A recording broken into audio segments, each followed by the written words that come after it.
Oke, Kolose pasal 1 ayat yang ke-19. Sebab hal ini memuaskan Bapa, yaitu dalam Dia segala kepenuhan tinggal, dan setelah mendamaikan melalui darah salibnya, melalui Dia untuk memperdamaikan segala sesuatu kepada dirinya. Melalui Dia, aku berkata, baik hal-hal itu di bumi maupun hal-hal di surga. Dan kalian yang dulu diasingkan dan musuh dalam pikiran kalian karena perbuatan jahat, namun sekarang telah Ia perdamaikan di dalam tubuh dagingnya melalui kematian, untuk memperlihatkan kalian suci dan tidak bisa dituduh dan tidak bisa ditegur dalam pandangannya. Dan kalian, kalau kalian meneruskan dalam iman, berdasar dan kokoh, dan tidak dipindahkan dari harapan akan Injil yang telah kalian dengar dan yang telah dikotbahkan kepada setiap makhluk yang di bawah langit. Dan tentangnya aku Paulus telah dibuat pelayan. Mari kita berdoa. Bapa kami di surga, kami mohon Engkau menolong kami sekarang. Kami berdoa dalam nama Yesus Kristus. Amin. Oke, kita akan terutama hari ini akan lihat tentang ini. Di ayat 20 ada ini dikatakan. Kita membaca 20. Dan setelah mendamaikan melalui darah salibnya, melalui Dia untuk memperdamaikan segala sesuatu kepada dirinya. Melalui Dia, aku berkata, baik hal-hal itu di bumi maupun hal-hal di surga. Nah, ini dikatakan hal-hal di surga diperdamaikan. Nah, itu waktu pertama kali saya membacanya kemarin, bukan pertama kali, tapi kemarin waktu menyiapkan untuk berkhotbah, membaca tentang ini, memperdamaikan segala sesuatu, baik hal-hal itu di bumi. Nah, saya langsung pikir itu kita yang berdosa, ada kita di bumi dan kita di sini dan kita berdosa. Nah, tapi ada Tuhan di surga. Kita tahu Dia di semua tempat, tapi surga itu khusus tempat suci, tempat Tuhan. Bumi sudah banyak dosa. Nah, Tuhan ada di surga, dan kita tahu ada yang memisahkan kita dengan Tuhan. Kita tidak suci karena berdosa dan dipisah dari Tuhan karena dosa kita. Kita sering bilang seperti ada awan dosa yang menutupi Tuhan, yang memblokir kita dari Tuhan. Doa kita, kalau kita coba mendoakan kucing atau mendoakan nenek tanpa Yesus Kristus, ada dosa yang memblokir hubungan kita. Kalau menelpon seseorang, mungkin diangkat. Tapi kalau mereka sudah memblokir, itu tidak masuk sama sekali, tidak masuk ke handphone mereka. Dan dosa kita memblokir kita dari Tuhan. Nah, hanya satu cara doa kita bisa dijawab, itu melalui Yesus Kristus. Kalau kita mendoakan keselamatan. Tapi kalau kita sebelum diselamatkan mendoakan cuaca yang enak, kata seperti itu, Tuhan tidak harus menjawab, tidak harus mendengarkan. Dia tahu kita mendoakannya karena Dia Maha tahu. Tapi untuk hubungannya nggak ada. Yesus Kristus yang harus menghubungkan kita. Nah, jadi kalau saya mendengar baik Dia memperdamaikan hal di bumi, saya senang sekali. Berarti ini Yesus Kristus, saya di bumi, saya nggak bisa naik ke surga. Dia bisa turun karena Dia Tuhan. Dia turun ke sini dan Dia bisa menghilangkan dosa melalui darah, melalui kematiannya. Jadi saya sangat senang mendengar baik hal-hal di bumi. Kemudian saya membaca ini, maupun hal-hal di surga. Saya pikir, ada apa di surga yang perlu diperdamaikan? Ayat ini menjelaskan hal di bumi maupun hal di surga. Ada apa di surga yang perlu diperdamaikan? Tuhan di situ ada malaikat nggak melawan Tuhan. Orang yang masuk ke sana itu sudah orang diselamatkan, nggak melawan Tuhan, nggak ada masalah di situ. Jadi apa yang harus diperdamaikan di surga? Nah, itu saya pikir sedikit, baru saya ingat beberapa hal. Coba lihat di Ibrani pasal 9. Nah, ini dikatakan hal di bumi maupun hal di sorga. Nah, ini akan kita lihat masalah dosa sebelum diselamatkan sebenarnya itu lebih besar daripada orang bayangkan. Biasanya tak terbayangkan betapa besarnya masalah dosa manusia di depan Tuhan. Ada orang pikir kalau mereka saja berbuat baik, nanti Tuhan puas dan mereka boleh masuk karena tercampur. Kalau yang buruk atau yang jahat sedikit dan yang baik banyak, nanti bisa memuaskan Tuhan dan bisa masuk. Tapi kita tahu dari Alkitab, masalah dosa ini besar. Hanya ada satu cara, itu namanya darah untuk menghilangkannya. Ibrani pasal 9 dan ayat yang ke-17. Ibrani 9 ayat ke-17. Karena suatu wasiat barulah berlaku setelah orang yang membuat wasiat itu mati. Nah, jadi ini tadi pagi juga di sekolah minggu kita belajar tentang wasiat. Ada kematian, jadi ada perjanjian yang dibuat dan perjanjian tersebut berhubungan dengan kematian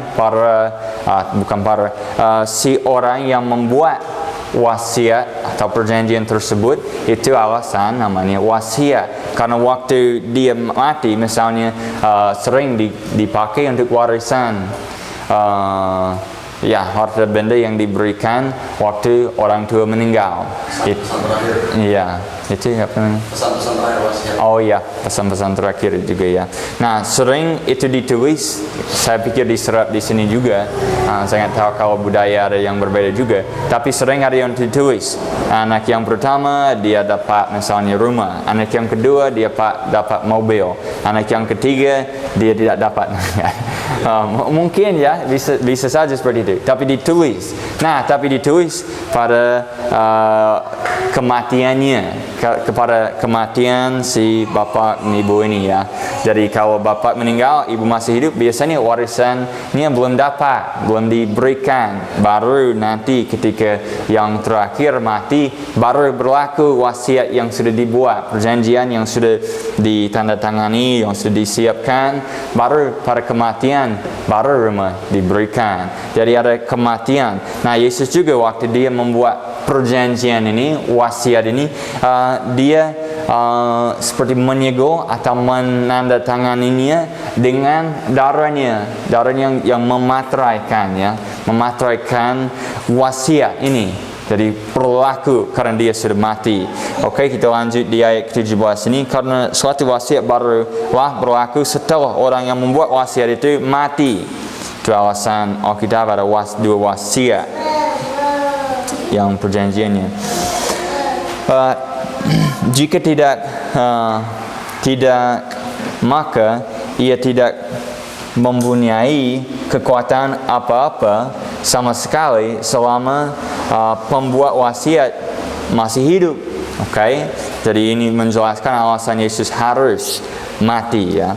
Yang ke-18, itulah sebabnya maka perjanjian atau wasiat yang pertama tidak diberlakukan dengan tanpa darah. Oke.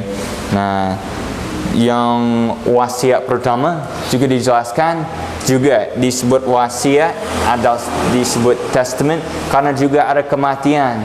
Tapi itu bukan kematian Yesus Kristus, tapi harus ada darah dari korban. Korban dipersembahkan, darahnya dituangkan, dan tubuh dan dagingnya dibakar, dan itu yang memateraikan wasiat. Kalau mereka tidak di perjanjian lama atau wasiat lama pada sistemnya Musa, kalau mereka tidak mengorbankan domba pada waktu tertentu, setiap hari ada, setiap tahun ada yang khusus, hari raya ada yang khusus lagi, dan seterusnya, banyak korban yang disembelih, darahnya dituangkan. Dan kalau mereka tidak menuangkan darahnya, tidak mengorbankan domba, kemudian sistemnya tidak berlaku. Mereka tidak bisa lanjutkan persembahannya di kemah suci atau setelah itu di bait tanpa yang dikorbankan. Harus ada korban yang dibunuh, dikorbankan supaya wasiat atau perjanjian itu berlaku. Jadi dijelaskan ya yang ke-18. Yang ke-19, sebab sesudah Musa mengatakan semua perintah kepada seluruh umat sesuai dengan hukum atau hukum Taurat, ia lalu mengambil darah anak lembu dan darah kambing serta air dan bulu merah kirmizi dan hisop, lalu memerciki kitab itu sendiri dan seluruh umat. Nah, jadi dia pakai yang ini yang apa itu?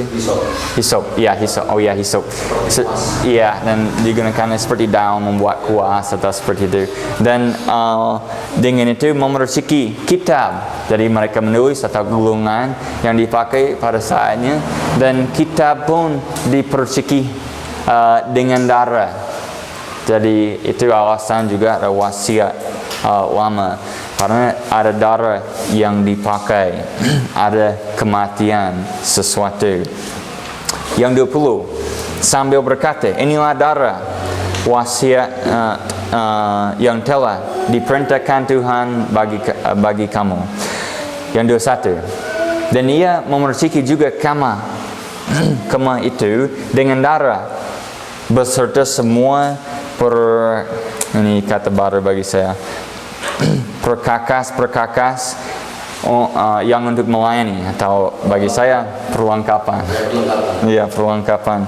Di sini jadi juga semuanya diperciki dengan darah. 22. Dan hampir segala sesuatu secara hukum Taurat dibersihkan dengan darah. Jadi dikatakan hampir semua. Karena beberapa hal ada cara lain. Ada satu di mana ada 2 domba, satu disembelih, satu dilepaskan ke dalam hutan atau gurun belantara di situ. Iya. Dan tapi dikatakan di sini hampir segala sesuatu dibersihkan dengan darah, dan tanpa penumpahan darah tidak ada pengampunan. Jadi dosa tidak bisa dihilangkan tanpa penumpahan darah. Nah, itu terkait dengan Roma pasal 7 ayat 1 menjelaskan hukum berkuasa atas seseorang selama ia hidup. Kalau dia masih bernafas, hukum berlaku. Itu sama seperti itu di negara. Kalau seseorang dihukum mati selama ia hidup, hukum berlaku di mana saja dia berada, hukum berlaku. Itu alasan kita nggak boleh mencuri, karena ada hukum. Kita masih hidup. Kalau hidup dan melakukan sesuatu bisa dihukum. Nah, kalau seseorang dihukum mati pada saat dia bernafas, kalau yang terakhir, pada saat itu pun hukum sudah beres. Hukum nggak berkuasa atas orang tersebut lagi. Itu sudah mati. Hukum sudah mati dengan kematian orang tersebut. Nah, itu hukum berkuasa atas seseorang selama ia hidup, karena di dalam darahnya ada kehidupan. Harus ada darah yang ditumpahkan supaya dosa seseorang bisa dihilangkan. Jadi kita tahu itu sebabnya Yesus Kristus itu pengganti kita. Dia korban yang mati demi kita. Dosa kita bisa dihilangkan karena Yesus sudah menanggungnya. Dia sudah memuaskan semua permintaan hukum, semua kewajiban hukum sudah dipuaskan dan mati. Nah, sekarang di dalam Kristus kita dianggap sebagai sudah mati itu. Nah, tapi tujuan di sini, apa itu hal-hal yang di sorga? Nah, di sini ada penjelasan. 23. Oleh karena itu, maka perlulah benda-benda yang melambangkan apa yang ada di sorga itu dimurnikan secara demikian. Tetapi benda-benda sorgawi itu sendiri oleh persembahan yang lebih baik dari itu. Jadi dikatakan di sini semua yang mereka lakukan di bumi dan kama suci dan masbah dan seterusnya itu hanya menggambarkan yang ada di sorga, yang sebenarnya, yang realnya, yang ada di sorga. Jadi dikatakan kalau yang di bumi ini harus diperciki dengan darah, harus ada darah untuk mengkhususkannya atau menyucikannya.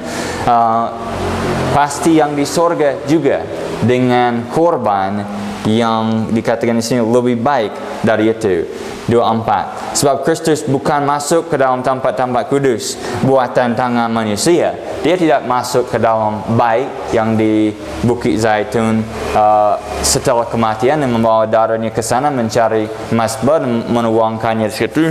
Bukan itu yang dilakukan, tapi dia masuk langsung ke surga dan di hadapan Tuhan dia menuangkan darah ke masbah yang ada di situ. 25 dilanjutkan. Yang hanya merupakan, jadi yang buatan manusia, tangan manusia, hanya merupakan gambaran saja yang dari yang sebenarnya, melainkan dari Yesus tidak masuk ke sana, melainkan ke dalam surga itu sendiri untuk menghadap hadirat Tuhan bagi kita. Okey, jadi dikatakan di ayat kita tadi, dia memperdamaikan segala sesuatu kepada diri kita melalui dia. Aku berkata baik hal-hal itu di bumi maupun hal-hal di sorga, karena masalah dosa kita ini ditulis di sorga. Ada buku kalau kita membaca di Wahyu pasal berapa di situ, sekitar 20, ada dijelaskan tentang penghakiman. Orang-orang harus menghadap Tuhan, harus dihakimi. Nah, pada saat itu dikatakan buku-buku dibuka. Nah, jadi dari situ dan ayat lain kita tahu perbuatan kita ditulis di dalam buku yang ada di surga. Jadi masalah dosa ini bukan saja sesuatu yang kita lakukan dan hanya di antara manusia, tapi di antara kita dan Tuhan. Dan bukan itu saja, ditulis di sorga. Jadi ada kita, walaupun masih kita di bumi, sudah bermasalah di sorga. Jadi kita bukan hanya bermasalah di antara manusia, bisa saja bermasalah dengan manusia, dan bukan saja bermasalah dengan Tuhan karena dosa kita yang kita buat di bumi, tapi dosa dan perbuatan jahat kita ditulis di buku di sorga. Dan sudah ada masalah kalau kita akan diperdamaikan dengan Tuhan, yang masbah yang di depan Tuhan itu, yang sebenarnya yang buatan di manusia di bumi hanya menggambarkan masbah yang benar. Masbah yang di depan Tuhan di situ itu harus ada darah. Harus ada darah yang memercikinya. Kalau nggak ada darah yang diperciki ke situ, maka dosa kita tidak bisa dihilangkan. Tidak ada cara menghilangkannya. Karena ayat kita yang tadi menjelaskan tanpa penumpahan darah tidak ada pengampunan dosa, atau tidak ada cara menghilangkan dosa tanpa darah. Nah, bukan saja darah kita, bukan saja darah hewan, tapi harus ada darah yang korban, yang suci, yang memerciki masbah yang ada di sorga. Nah, itu menarik sekali ya, karena dia bilang baik hal-hal itu di bumi maupun hal-hal di sorga. Nah, itu bisa membuat kita senang sebagai orang Kristen. Dia bukan hanya membereskan yang kita bisa lihat, yang jasmani atau seperti itu, tapi memang ada yang rohani, ada yang tidak bisa kita lihat di sorga, dan dia akan membereskan semuanya untuk kita. 21. Nah, kita selesaikan dengan ini sedikit ya. Baik hal-hal itu di bumi maupun hal-hal di sorga. Nah, orang yang pikir mereka bisa berbuat baik dan bisa masuk ke sorga, mereka sudah lupa banyak hal. Ada dosa di antara kita dan Tuhan. Ada dosa kita yang ditulis di buku yang ada di depan Tuhan, ada di sorga. Nah, dosa ditulis ke situ dan sudah dikatakan jadi perbuatan ditulis di sini. Juga di depan Tuhan, satu-satunya cara ini bisa dihilangkan ada masbah di situ. Saya nggak tahu bentuknya, hanya menjelaskannya seperti itu. Dan darah harus ditumpahkan ke sini kalau dosa akan dihilangkan. Itu satu-satunya cara. Nggak ada cara yang lain. Yesus Kristus saja yang bisa melakukan hal itu. Di Ibrani pasal 9 lagi 25. Ibrani pasal 9 ayat 25. Dan dia juga tidak harus mempersembahkan dirinya sendiri berkali-kali. Nah, pikir, waktu Tuhan memberikan perjanjian itu kepada Musa, dia menjelaskan setiap tahun mereka ada apa itu? Bahasa Indonesia di situ saya belum tahu. Tapi dijelaskan saja. Setiap tahun mereka ada hari khusus di mana mereka membawa darah ke dalam gorden yang terakhir itu, membawa darah dan memercikinya di mazbah yang di situ. Setiap tahun harus ada darah di bawah, dan juga setiap hari ada korbannya. Dan tapi di sini dijelaskan Yesus hanya satu kali saja membawa darahnya ke sini. Coba lihat alasan yang diberikan. Sebagaimana imam besar yang setiap tahun masuk ke dalam tempat kudus dengan darah dari yang lain, dari darah dari yang lain. 26. Sebab jika demikian, maka dia harus berulang-ulang menderita sejak dunia itu diciptakan. Tetapi sekarang hanya satu kali di akhir dunia dia telah menyatakan diri untuk menghapuskan dosa oleh korban dirinya sendiri. Satu kali dia mati dan sudah cukup. Kalau itu bisa dihilangkan, berarti sebenarnya dari awal bumi dia harus setiap tahun menjadi korban. Tapi tidak seperti itu. Dia korban yang khusus. Dijelaskan alasan di 27. Dan sama sebagaimana seseorang manusia ditetapkan untuk mati satu kali, tapi sesudah itu datang penghakiman. Nah, manusia juga hanya mati satu kali. Korban yang sempurna mati satu kali. Satu kali dia membawa darahnya ke tempat surgawi itu dan menuangkannya di mazbah Tuhan. Satu kali saja dia menghapus dosa kita. Jadi dia membereskan. Dia, ayat kita tadi yang bilang, memperdamaikan segala sesuatu kepada dirinya. Baik hal itu di bumi kita dengan beban dosa kita di sini.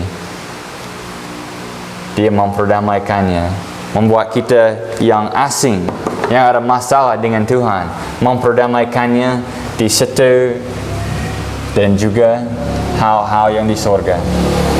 Kalau kita pikir kita begitu hebat dengan perbuatan baik dan rasanya dihormati, rasanya sebenarnya muncul kesombongan dan seterusnya. Orang yang pikir perbuatan baik itu membuat kita baik di mata Tuhan. Dan mungkin saja di antara sesama, kalau kita berbuat baik, kita dihormati. Mungkin saja di antara sesama. Tapi di depan Tuhan ada masalah, ada dosa kita, dan di sorga perbuatan kita tertulis. Mazbah yang mewajibkan darah dituangkan tidak mungkin kita bisa lakukan. Waktu imam besar dia membawa darah ke tempat kudus, dia membawa darah dari yang lain. Tidak mungkin dia bisa membawa darahnya sendiri, bisa beberapa tetes. Tapi maksudnya darah di sini itu semuanya. Darah yang dia bawa dari korbannya mati. Kalau korban masih hidup, darahnya nggak berlaku. Karena di dalam darahnya ada kehidupan. Jadi semuanya dikeluarkan. Domba tersebut mati. Dia membawa darahnya. Membawa darah dari yang lain. Kita nggak bisa, tidak mampu pergi ke surga, tidak mampu membawa darah, tidak mampu melakukan hal yang rohani seperti itu. Orang pikir, dihormati antara sesama karena perbuatan baik. Tapi di surga, bagaimana? Bisa bereskan masalah di surga? Tidak mungkin. Itu hanya Tuhan sendiri yang bisa membawa darahnya ke sini, bisa menuangkannya di mazbah, bisa menghapuskan dosa kita yang ditulis dalam kitab. Di dalam ada satu hal yang menarik dalam firman Tuhan. Dijelaskan beberapa hal yang tidak bisa Tuhan lakukan. Tuhan nggak bisa berdosa. Kita kadang-kadang bilang Tuhan bisa lakukan apa saja karena Dia kuasanya, Dia maha kuasa ya. Jadi kita bilang, ia bisa lakukan apa saja. Dia tidak bisa berdosa. Waktu menjelaskan dia tidak bisa satu dosa, dia nggak bisa bohong. Dia nggak bisa berbohong. Jadi dia nggak bisa melakukan beberapa hal. Dan dia nggak bisa melanggar hukumnya. Dia tidak bisa mengingkari janjinya. Tapi ada beberapa hal yang bisa dilakukan, juga yang tidak bisa kita lakukan. Jadi banyak sekali bisa dilakukan. Tapi dia bisa lupa. Nah, bukan lupa saja, tapi melupakan dengan sengaja. Tapi bagaimana dia bisa? Nggak tahu. Tapi Tuhan bisa. Dia menjelaskan dia akan lupa dosa. Waktu dia hilangkan dosa, dia bisa melupakannya dengan sengaja. Itu menarik sekali. Saya pikir, kalau Tuhan maha tahu, bagaimana bisa lupa sesuatu dengan sengaja? Itu Tuhan, bukan kita. Nggak bisa paham. Dengan semua nggak bisa paham. Tapi Dia sudah melakukan hal yang itu. Memperdamaikan. Kembali lagi ke Kolose pasal 1 ayat 20. Dan setelah mendamaikan melalui darah salibnya, melalui Dia untuk memperdamaikan segala sesuatu kepada dirinya. Melalui Dia aku berkata, baik hal-hal itu di bumi maupun hal-hal di surga, semuanya lengkap keselamatan kita di dalam Kristus.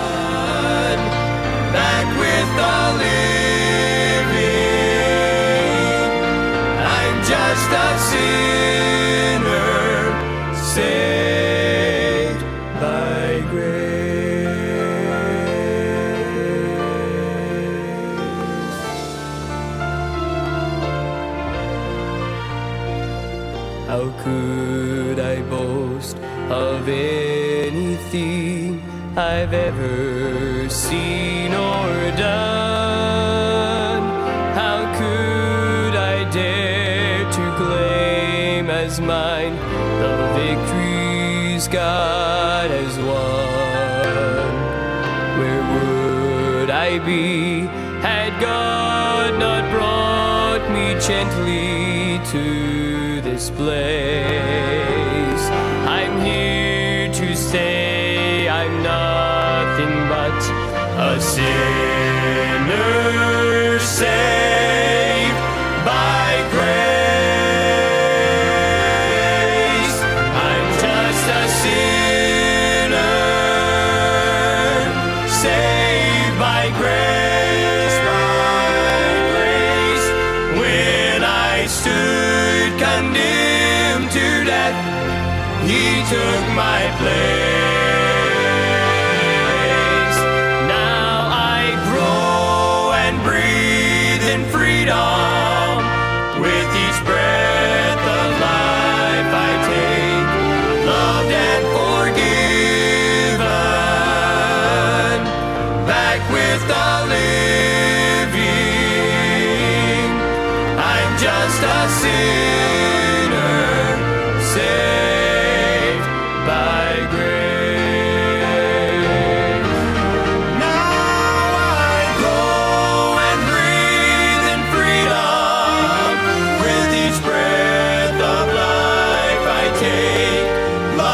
and forgiven, back with the living. I'm just a sinner, saved